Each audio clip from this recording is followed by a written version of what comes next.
So, Janne, I thought I will ask you a couple of questions there, because your rifles dominated the whole competition. So, good reason to ask you a couple of questions. Okay. So, first of all, how should I pronounce your surname? Because Pietiläinen. Pietiläinen. Okay. Yeah. So, That's really actually pretty close. Pietiläinen. Yeah, good. Not too bad. So that's first thing out of the way. So I mentioned that your rifles, because that's two of you probably doing the rifles, or is Janne do it by himself, or do you also work with Janne, or? Yeah, I support him, but most of the rifles Janne is doing, matching, okay, and I try to help him in polishing. And when we have a big batch of work, he's leaving with 10, 12 bars and goes home. And then I take a week or two to finish and assemble. Polish, mark, assemble, do the final check, screw it all in one piece, okay? But he's doing the rough rifle, all the chambering and so on. Sometimes I help him a little bit with fluting, if we have orders for fluting, because that takes 4 or 5 hours to flute the barrel, and in this time he can do 2 rifles, two chambers. So in order to help and speed up, I assist him, but normally Janne doing all the work. So as I mentioned, basically if you look into the results, basically you dominated the national championships, basically. You won most of the disciplines, I think, this year. Our rifles, I mean and your barrels. rifles, your rifles, Yeah. and you runner-up in the Open yourself, 298 out of 300. So brilliant result, but this year it was really tough at the top of the Open. Yeah, these championships. I mean, if you see 15 people shooting 199 points at every distance, that shows that the average marksmanship has gone up, but the equipment is also going up. Everybody's equipping themselves with custom rifles, and that is visible, because if a shooter gets a custom rifle, then he knows that there's only 2 other weak elements in this puzzle: him and ammo. So that's the conception, that you should start with a really good rifle, because then you can learn by not masking your mistakes. If you make a mistake, then the mistake is yours. You cannot put it on the equipment or ammunition. So that's one of the school of thoughts, that you really should start already with really good equipment. Yes. Because then you have feedback with what you're doing wrong. If you don't have good enough barrel or ammunition, then you won't be able to tell what's wrong and what's right with shooting. I think it's a gradual process. Majority of us, including us, we started with low-level rifles and rigs, and our appetite grows.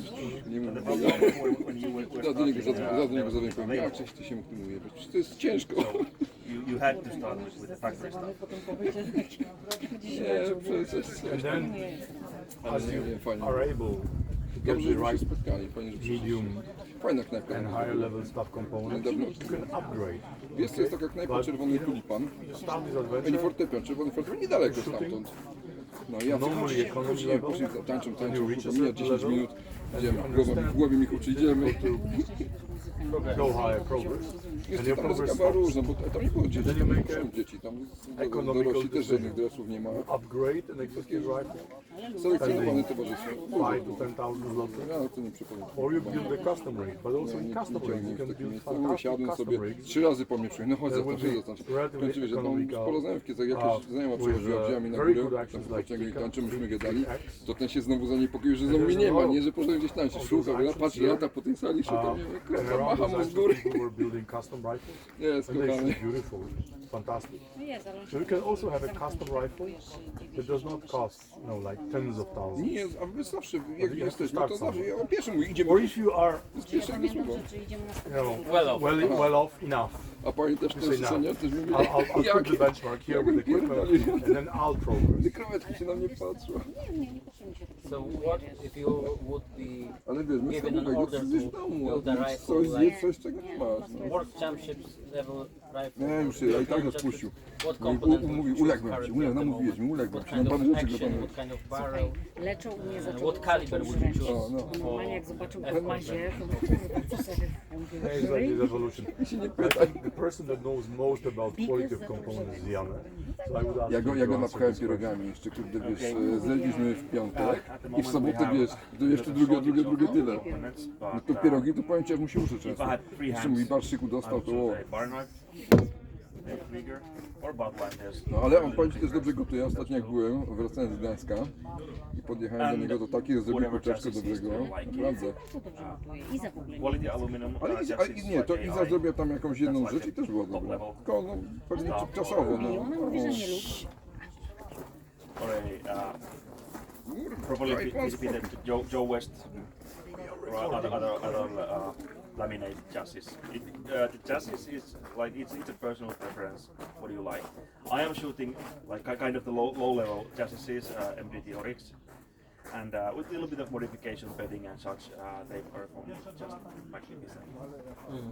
So you don't think that there is an inherent advantage of, for example, a wooden stock, composite stock over an aluminum chassis? No. Because there was a period when everyone was shooting a chassis, like all the Dolphins were chassis rifles, and now I think everyone's going back to the wooden stocks and wooden laminate stock, like the brilliant Cerus stocks from USA or Andrea Santoce from Italy. I think as a rule, laminate stocks are more comfortable to shoot, and in a way they look nicer.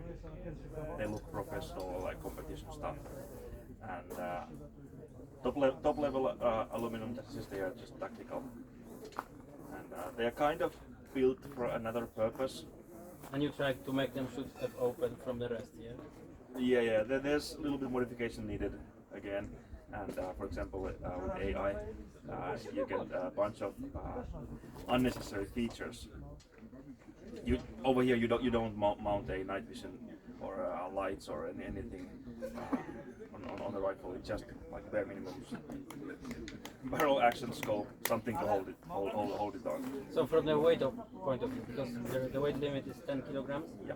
and the whole thing about going with a lightweight wooden stock is to leave more, like, let's say, room for the barrel. You know, that's why they use the really light scopes and light rings and everything's light, to leave more material for the barrel. No, not really. Actually, that's a very good question that you asked. The element that will be impacting the cost of the rifle most is the chassis.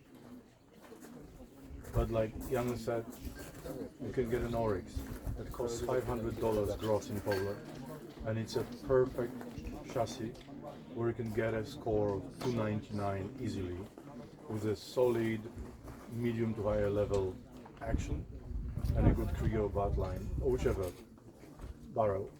But chassis will be impacting this cost significantly because it can cost you between 2.5 and 15,000 zlotys. So that's the biggest cost element.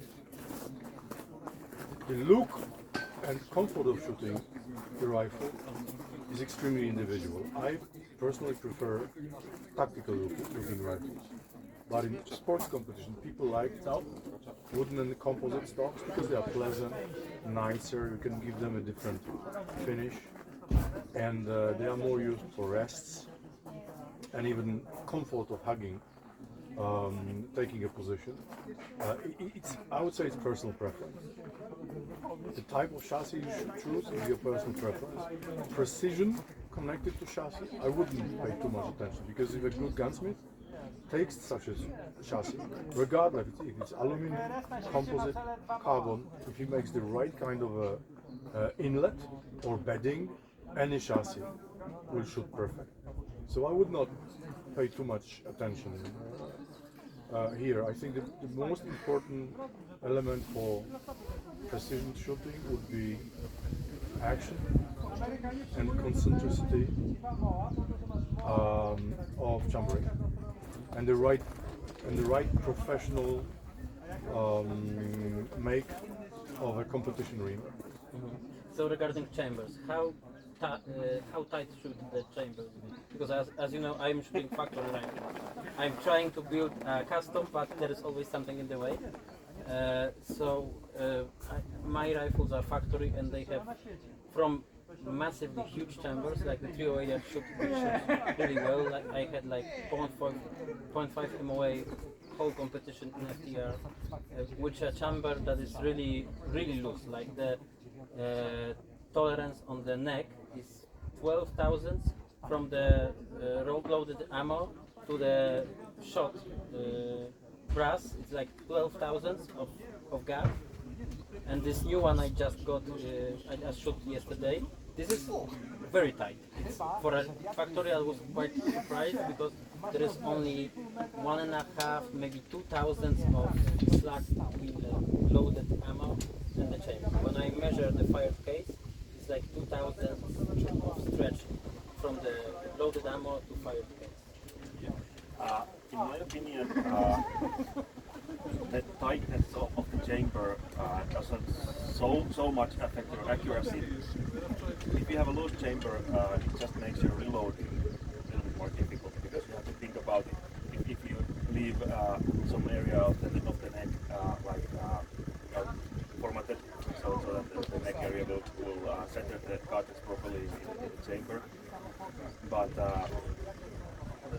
having a tight chamber with custom dimensions will hugely increase your brass life. And brass really plays a role over here. So what you mentioned is basically not formatting the whole neck. So that's what I actually tried to do in 308 because of the reason you mentioned. But nowadays everyone says that you should full size every time. Everyone's according, at least if you believe what the top shooters from the USA say. Yeah, Eric Cortina, and the guys, next sizing, yeah. They don't neck size anymore. So then again, those guys they all have custom chambers. really tight. Very tight custom chambers, perfectly fitted their ammunition. So they are not changing the dimensions of the brass like almost at all. We are talking about 2000s in a head space, just to make sure that the case, the case will extend. yeah, and go in warm temperature. If you format the case when it's cold and then it heats up, it will go in the chamber. So I have a Tika, which is 2 to 3, which I'm surprised. Every rifle teaches me something new. So this Tika, which is completely stock factory rifle, and it's also very tight. Like the tolerance around the neck is bigger, but the case is only growing by 2000s from the Sami spec. Like I had a Sami spec brass. And after firing in this chamber, it only grows by 2,000 of an inch. So basically, I full format with a normal full format. And we are talking headspace. Headspace. I talk headspace. Because in Sabati again, in the 308, the headspace grows by like 8,000 or something. It's huge. In my opinion, the headspace of the actual chamber doesn't matter because you should always format your cases into the particular rifle's headspace. We can't switch ammo over here even as we are shooting the same calibers because all our ammo is matched into our chambers. So going back to the bedding, because another thing I learned while shooting factory rifles, because I know all the theory about bedding and so on, and then I get this Sabati, which has no bedding at all. It's just wood and a screw that gets the system into the wood. The action is just screwed onto the wood. Basically nothing done there. No pillars, no bedding. Still shoots. It shoots today, but consider if it was like 0 degrees and very humid, what would be your zero? The zero could change. It will change. Because the wood always it expands and Contracts with contracts. Yeah, and it's bending your action a little bit. You can get fantastic groups, but your zero will change. That's something I think I noticed with aluminum chassis from MDT. We actually once spoke about that. Yeah, that's when all. it heats up, I can have some problem. I feel the difference with the working the bolt. You know, when the barrel really heats up, I feel the difference.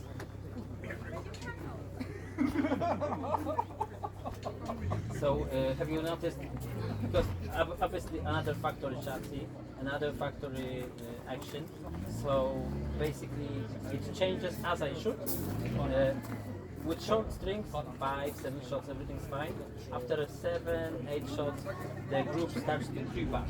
Yeah. So something's touching somewhere, something, and everything changes. When the heat increases, the chassis is just expanding differently from Because it's aluminum, so it Yeah. will expand more Yeah. than the steel action. yeah. So That's physics. So what would you do? Would you refinish the chassis, or would you check if the action is straight, or maybe it's just not straight? Because I think you mentioned you've seen such things happen with MTT. You could make an experiment over here. Remove the hinge screw from the tank and shoot with the action fixed just on one point. screw. One screw. And then the chassis has the space to live its own life and expand as it likes, and the action will stay.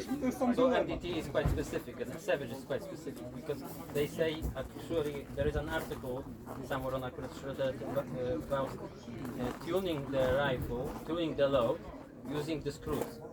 So basically, and it was quite a big experiment, and they started with a load that was not too bad, and basically by changing the torque on the screws, they pretty much were able to tune really nice, like 0.2 or something group. So some people use it, the torque on the screws, on this 2-point they use it as a tool to tune the action and tune the rifle by tuning the action.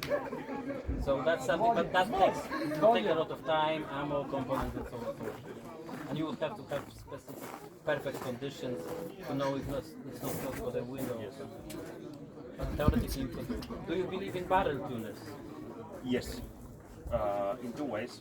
First, you can change the amplitude of the barrel with the tuner.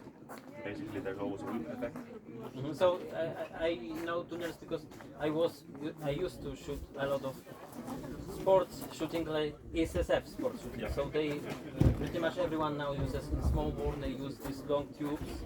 They are made in Israel by called Guy Starik, and that's basically a carbon tube, Starik carbon tube it's called, and it has a rotating weight. Yeah? Basically that's a tuner, Yep. and on top of that it makes your line of sight. So in small bore it's quite popular, and I was actually quite surprised no one is using it in the center fire. But now I see people start to use them. You don't have to use the tuner so much over here because you can tune your rifle with the load. But people start to do it, I see. And especially as most of us are shooting full profile barrels, tuning plays a little bit minor role. Because the barrel is so stiff, it will The not barrel is change. so stiff that you have very minor vibrations on the barrel. And here we can come to another point of a tuner. Tuner is basically an added weight in the muzzle. So the weight keeps the muzzle stationary as the rest of the barrel vibrates. But the muzzle, Inertia, that's inertia. yeah, that's inertia. So basically that's the same thing that's happening to hunting rifles with suppressors. You take a very thin profile hunting rifle and add a suppressor, and suddenly the groups go smaller. And I think it's the same principle. You have the weight in the muzzle, and the rest of the barrel goes like this, and the muzzle stays stationary. So what profile would you choose? Full profile all the time, 30 millimeters? For these competitions, only full profile. make fluting if necessary for the weight, and always do full profile. Does fluting really affect the stiffness, or Fluting, because I'm of always worried course, with fluting that you heat treated the barrel, because if you no, the steel in the barrel is very homogenic, so the fluting doesn't affect like any hardnesses on the barrel, because the hardness is the same throughout the barrel up to the Yes, that's because all the competition barrels are made by boring and then cut rifling. For example, hunting barrels in Sako or Steyr, yeah, they are all made by button rifle. No, they're hammer forged. Hammer forge. Yeah. But it's called button. The thing that goes through, they being hammered on the hole. That's the thing that's called Button rifle is like the intermediate solution. You still bore the hole, But then you on use the barrel, button. and then you pull the button through to make the rifling. So there's button rifle is like the next best thing. Because I think Bardlane makes button rifle. No, Bardline is strictly cut rifling. Strictly cut. Only. One of the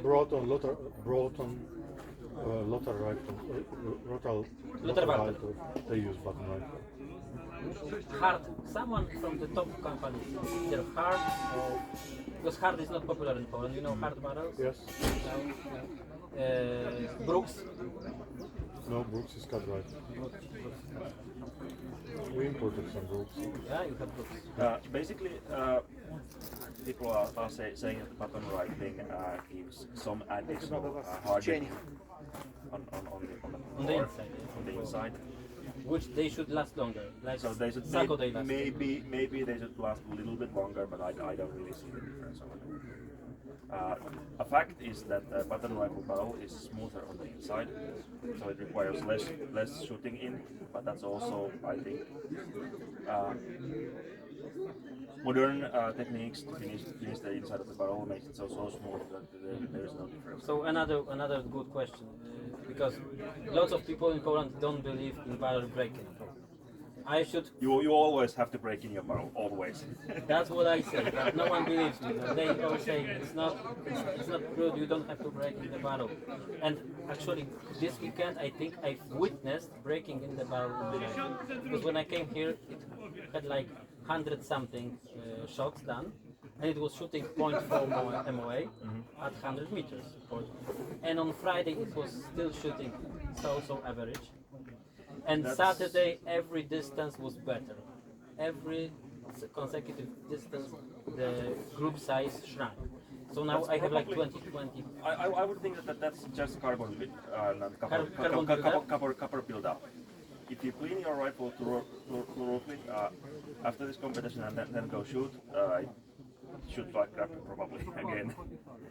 So but, you'd rather think carbon than, because Brian Leeds says that 200 rounds you shouldn't really be looking for loads, because 200 rounds it was required, maybe not in a perfect Krieger barrel that you use, but in a factory barrel that I use, it takes some time, because if you take boroscope, like I have boroscope, and I look into the barrel when it's new it's dramatic. Like if you try to clean it when it's new, after first, second shot, I was asking my friend for help because I was not able to push the patch through. That was the condition of the barrel which was new. One thing that would help you over there is barrel lapping. You take a very fine grinding paste and lap the barrel before shooting. Before a single round went through the barrel, you lap the barrel with a very fine. So you mean like grinding paste. Yoso, the one that US they use, Yoso? This is like a JB, Great Ball Bright. taste, yeah. or- But There you have are to be two very careful. JBs, Ball Bright, and the other one is Yeah, it's two. One is supposed to coarse. be gray color, okay? Yeah. And the gray color is better for cleaning, especially when you have a lot of carbon buildup. But you have to be very careful. Do you lap all your barrels after you chamber them, or do you leave up to the customer? Or? No, that leaves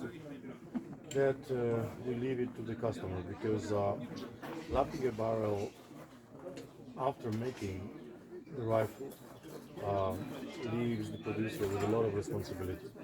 So So we prefer that that responsibility stays with the customer. Whether he laps or runs in the barrel according to his own preference and load. So do you have like a barrel breaking procedure that you suggest? If someone gets a barrel rifle from you, do you give out a leaflet with barrel breaking procedure, or you leave it to the customer? No, we don't have any leaflet. I mean, At least not yet, but if anyone asks, I'm happy to help. In my opinion, first 10 shots are the most important. My procedure goes like cleans after every shot. after every shot. That's what I do. Yeah. For first 20 rounds. And that's up to your. So this first 10 shots takes 2 hours. Yeah, or the whole Yeah, day. it does take some time, yeah. But generally, both Bartlett and Krieger, they recommend very similar procedures. And normally they say clean between the first 5 shots, and then clean 3 times between 3 shots, and then thorough clean. So that's But I that's think typical Bartlett and Krieger recommended break-in procedure. So Sabati actually, as I'm speaking Sabati, gives like a huge leaflet, and it's like 3 pages of barrel breaking procedure, which should take at least 3 days if you really go to the letter with what they say there.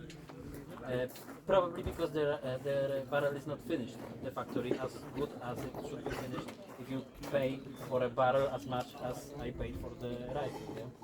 So they give like an extensive information on barrel breaking, but I don't think too many people will really go according to that. And if someone tells me I'm not breaking my barrels because it's not necessary, I say, if the barrel maker says that you should do it, I'm not wiser than the guy who did the barrel or the rifle. So that's quite interesting. Lots of people don't believe in barrel breaking. I think it's like a physical fact. It's just the surface finish on the barrel as it comes from the factory. It's just not as good. It's a proven thing that you have to break in the barrel. Some say that you will not do anything with the patch that you will not do with a bullet, Well, some people believe in rifle cleaning, but in competition, I think we should clean. We should break in the barrel. That gives you the peace of mind that you have treated your investment in the correct way. And I think if you run in the barrel in the prescribed, recommended way, you will simply prolong barrel life. If you clean it regularly, well, systematically, in the same way, same method, then you will just lengthen the life of your investment. Yeah. This is all consistency. So how often would you clean? Because the benches guys clean every 20 shots. Some people Or say 8 shots. every 8 shots. That 100-meter benches. Yeah. How often do you clean? Every day at the end of the day? Or Every shooting. how many foulers do you need to regain accuracy at the clean? That's really dependent on the barrel. On my 6mm, I don't need any. Shoot straight all the time, always. But it can happen. It also depends on the state of the barrel, how many shots life it has on it. So I would say, if you really clean it very thorough and aggressively, I think you may need even up to 5, 6, 10 shots for the accuracy to come back. Okay, so another question. What kind of accuracy do you think is required for F open? Like quarter mile at 100? Or even less than that? Or 0.3, 0.4 MOA at 100? What is required of a rifle to be acceptable? Look at the size of the target, measure 10. That's the requirements. I would say the very basic requirement, even for a factory rifle, should be 1 MOA because that's your black. But in order to be in the 10 at every distance, provided you have the experience, you can make the wind calls proper. Half MOA would be like desired. But half more at distance. At the At distance every that you're distance. shooting. Yeah. At every distance. So basically at 100 meters that means it's basically quarter mile 100 meters. So do you at least do you test at 100 meters at all, or do you don't bother? Like your barrels should work straight away if you don't bother. They work straight away, and 100 meters is good for nothing. So you basically use the similar ammunition for each barrel that you swap. Let's say you finish a barrel, you start up with the last ammo that you used. Yes. So Yeah, you, with us it works. so you're swapping the barrels and you're keeping the same ammo. So that It usually works. There might, of course, there might be some issues, and then you have to kill the load. And of course, your rebore is burning away with every shot, so you probably do you change the lance, or if your rebore is burning up, or do you lengthen your ammo? It's called chasing the lance. Yes. So you chase the lance. I am jamming my 6 millimeters very lightly. So 5,000 or I can't really say precise measurement over here. Just so that the cartridge comes out of the chamber like as complete and not leaving the bullet in the lens. But I want to have little rifle So you're markings on the touching. bullet. I'm touching, yeah, not really jamming but touching. So far it has stayed quite well in place. The barrel has like 500, 600 rounds through it, and I've had no need to change the measurement yet. But burning of the throat area is very dependent on your powder choice. so you basically choose cooler powders, Slow burn. high energy blue powders. Because they used to say that the high energy powders actually burn up barrels, like the 5 series Vitaforis, they were supposed to be barrel breakers and barrel burners, you know, and I don't see this. I tried with the 500 and don't see like any like I don't think there's a big difference. there is no much difference. I think it all depends on your load. How much pressure do you put on the barrel? How much pressure you create, how fast you shoot, what is the weather you shoot. I think chasing the lens, being off the lens, jamming or jumping, it's very individual. Depends on your load preference, velocity you want to achieve, and the groups you make at given velocity jump. It's extremely individual. Every shooter has his own recipe for this. So I wouldn't say there's like a general rule. So basically you have to check each and every time.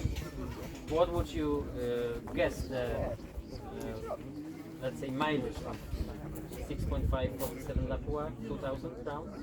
2,000 rounds? 6.47 is gentle on the barrel. It should be able to handle 2,000 rounds. Easily. Because when they At least with slow powders. with normal pressures, because Yeah. I don't know, you probably know this, no everyone knows this, the 4.7 times 47 was actually perceived as a car that was supposed to push out 6 VR from the SSF 300 meters. So they were supposed to stop using 6 VR, start using 6.5. So basically the mission of the cartridge was supposed to be with a long life. So they were saying, Lapua were saying, we should be able to meet like 4,000 or 5,000 rounds. Depends on your Depends on the load. requirements. Yeah. So, And but if you are one factor when you're shooting short screens, 10 rounds break, and then never shooting the barrel hot. Of course, you get longer barrel life. But over here we are shooting 39 rounds in the worst case. And I believe that the long string of fire will eat away your barrel more quickly. because the heat. So what would you guess the life expectancy, let's say, like, of 284? 284. Should take 1,500 shots easily. Maybe even 2,000. I think Rafał had finished a barrel that was like 3,000 was gone, but I don't think he was pushing too much pressure. It depends on how fast you're pushing. So sometimes it's wise to lose the 10 meters per second and you earn like 500 rounds probably. So probably there is a point after which you're starting really burning up the barrel. Thank you very much. Thank you. Dziękuję panowie. Wrzucę na Dzięki. YouTube'a, wyślę wam, wrzucę na LDSP. Zobaczymy. To już z fachowcami można pogadać. No największy fachowcem jest.